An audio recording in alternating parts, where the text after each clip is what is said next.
Dr. Tse is a senior research fellow of Nao Cho Institute of Global Economics and Finance of the Chinese University of Hong Kong.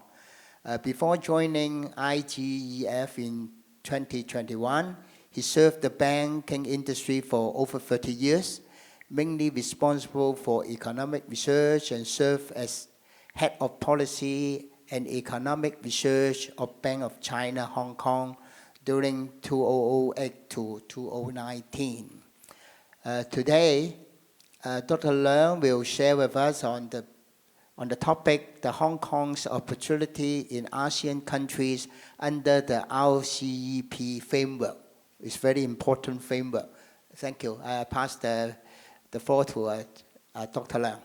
Thank you for Dashun to invite me. The topic I would like to share with you is about, I think, Hong Kong's opportunities in ASEAN, especially in the ASEAN. I think let me has a little bit say a little bit background about the ASEAN. About the ASEAN. I think, as you might know, ASEAN has enforced in January this year.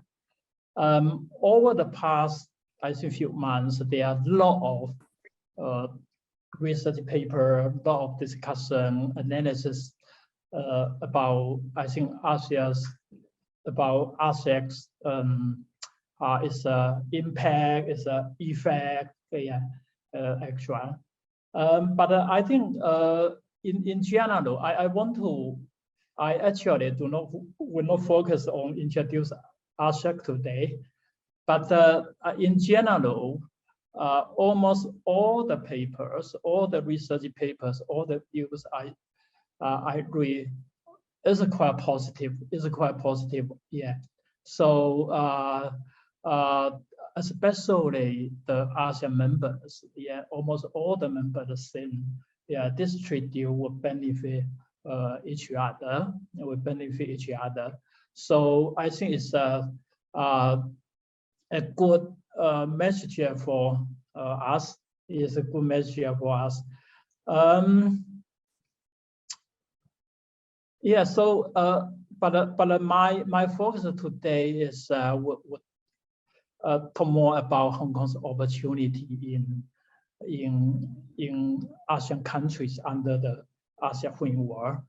The first, I think I would talk a little bit about Hong Kong's position in joining the ASEAN right now.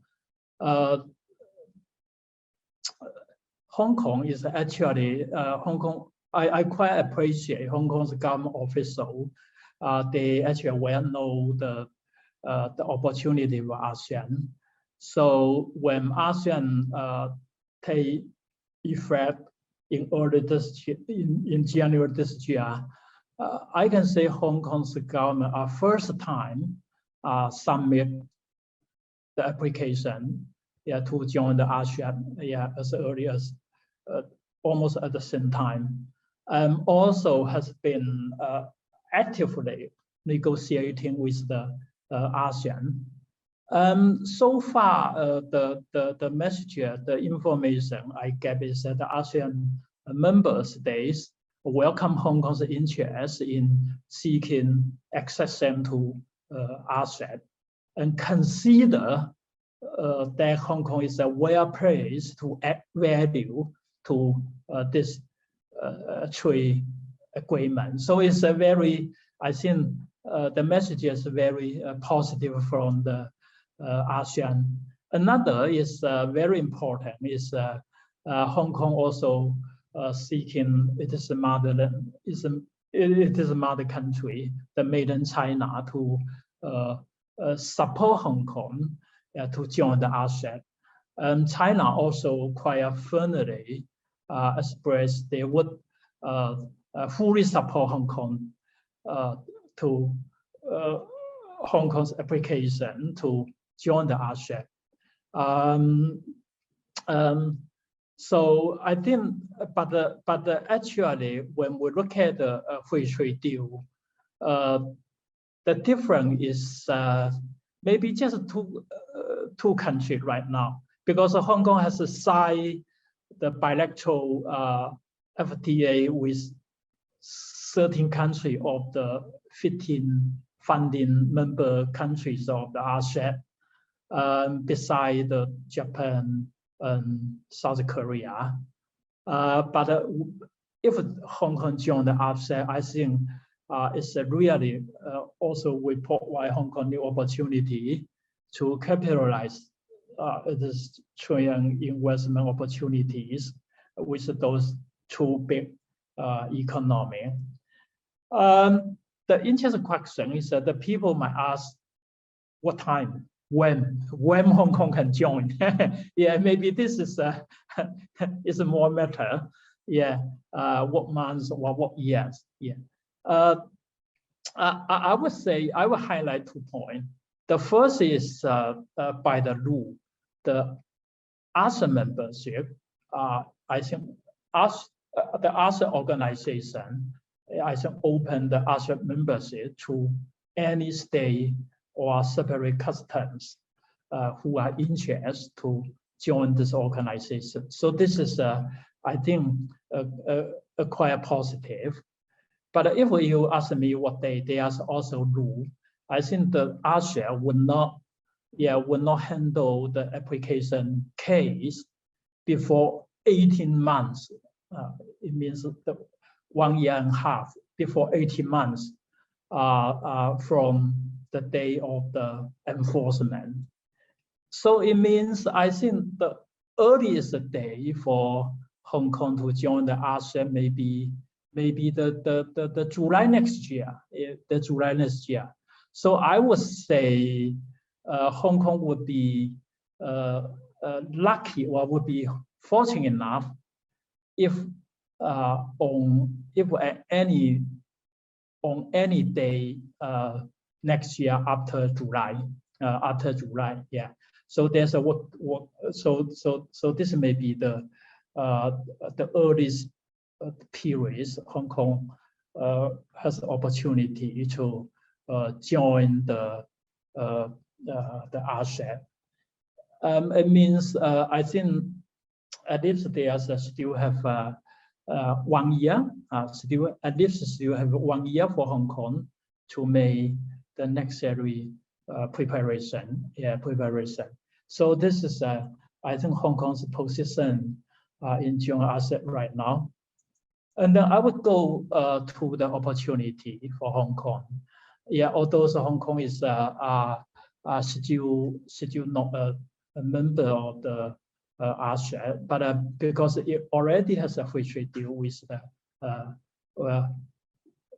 ASEAN countries. Yeah, so when we look at the trade, I think the trade is I think the performance in the performance of trade in the ASEAN member countries is I think it's quite encouraging, quite positive. The case here, I will mention a case of the China, because based on the data released by the China Customs, in the first quarter of this year, China's trade with the ASEAN member countries has been almost 7%, almost 7%. Yeah. I think the most beneficial sector is the mechanical and electrical products. Those have totally take up about 22% of the export products over China. China's trade with ASEAN, I think even go faster, rose by 10.9%. Yeah, it is the among the ASEAN countries the biggest increase between China and the individual country is the Cambodia. Yeah, Cambodia has rise 39% of the trade with China, and followed by the Indonesia. Yeah, and those two countries are actually the topic we want to discuss today. Yeah. So I think on the side, I think the trade performs quite well. Another is the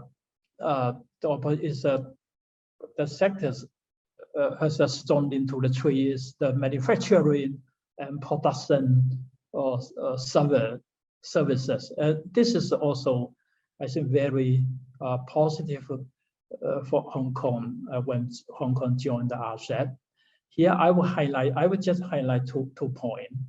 The first is to remove the tariffs is conducive to strengthen the regional supply chain. Yeah, this is especially important, especially in the COVID. We can see over the past few years, a lot of countries are suffering from the disruption of the supply chain. So especially when we see the global business environment is declining. So I think the regional cooperation will become more and more important to strengthen the supply chain, and the RCEP is sure can play such a role. Another point is the Hong Kong is in a favorable position to expand the manufacturing and production service base to the ASEAN countries, especially to the Myanmar, Indonesia, and Cambodia. Yeah, those three countries are especially the Myanmar, Indonesia, and Myanmar. They are, I think, big population size, and still, I think, in the cost, the labor cost, the production cost is still in a time is still very attractive. It's still very attractive for the manufacturing investors. Yeah. So right now, yeah, as you might know, Hong Kong's manufacturing base is mainly in the Peru Delta. Yeah, it's Peru Delta. But as the costs keep rising in this region, I think Hong Kong's businessmen actually see to diversify their business operation, their manufacturing operation to other regions for quite a long time. But we actually traditional has a strong link with the Southeast Asia. So the ASEAN countries should be an ideal place for Hong Kong's manufacturer to diversify their investment in the future. Yeah, but I think maybe there's an issue we need to make sure is what difference of Hong Kong's businessmen to invest the Southeast Asia with as a member with not as a member. Yeah, so I think, yeah, this should be a quite specific areas our investor businessmen should go to look at. So it's the second areas of opportunity. And then the third one would go to the infrastructure investment and management. I think that would be more relevant to the topic our conference today, yeah, it would be more relevant to the construction sectors. Here, I think I would call a case. I would cite a case of the Chinese backed Indonesia high-speed rail. There is as you might know, the Jakarta and Bandung high-speed rail line is under construction, almost complete after about 7-year construction. And this high-speed rail would be is the Southeast Asia's first high-speed rail project. It also been seen as a bare and low flagship project in the region. So I think that by the schedule, the Jakarta and Bandung high-speed rail would be taxed in November this year, and that would be the time of the G20 Indonesia event held there. So I think the Indonesia government chose this timing to test its high-speed rail. Yeah, maybe I think it's a good opportunity to showcase to the world leader. It is once and more than high-speed rail. And this railway is also planned to start operating in June next year. So so far, I actually, I could not say I'm fully understand how Indonesia official government evaluate this project. But based on the information right now, the Indonesia actually has decided to go ahead with plans to extend the Jakarta-Bandung high-speed railway to Surabaya, and then already has invited China to participate in the tender again. So based on this information, I would think the Indonesia may feel satisfied or on its first high-speed line right now. So I would come. This case would be a successful case. So I cited the case is I think the high-speed line is has a long value chain. It can based on the experience of Hong Kong and the mainland China, it can spur a lot of construction projects, including bridge, including maybe the new town. A lot of construction. It will offer a lot of construction opportunities in the future. So I would suggest the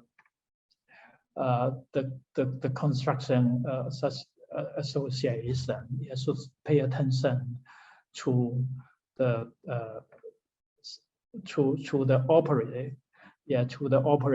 of the Jakarta and Bandung high-speed rail line. The implication here, I will highlight some implications of the successful project of the Jakarta and Bandung high-speed for Hong Kong's construction in that rail. I think that because this project is a non-business of the RCEP, because the project has started long before the RCEP take effective.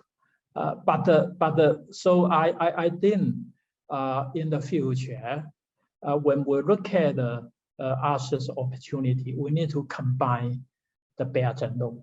Yeah, because this high speed rail is really the people see as the fresh project of the Belt and Road rather than it's relevant to the ASEAN.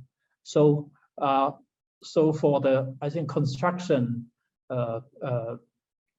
investors, when we look at the opportunity, we need to combine the ASEAN opportunity with the Belt and Road opportunity. Yeah, to combine those two together, we can. I think it will has different pictures. Yeah, show to us. Another one is the construction. I need to partner up with the finance, because as you might know, the infrastructure investment there's a high demanding and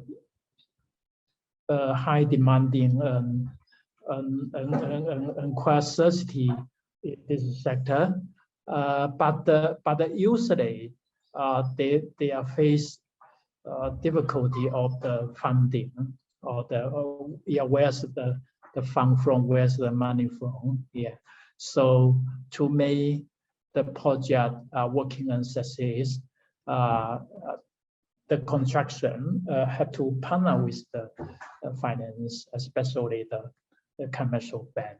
Yeah, the Jakarta and Bandung high speed rail also, I think yeah, is also I think funded by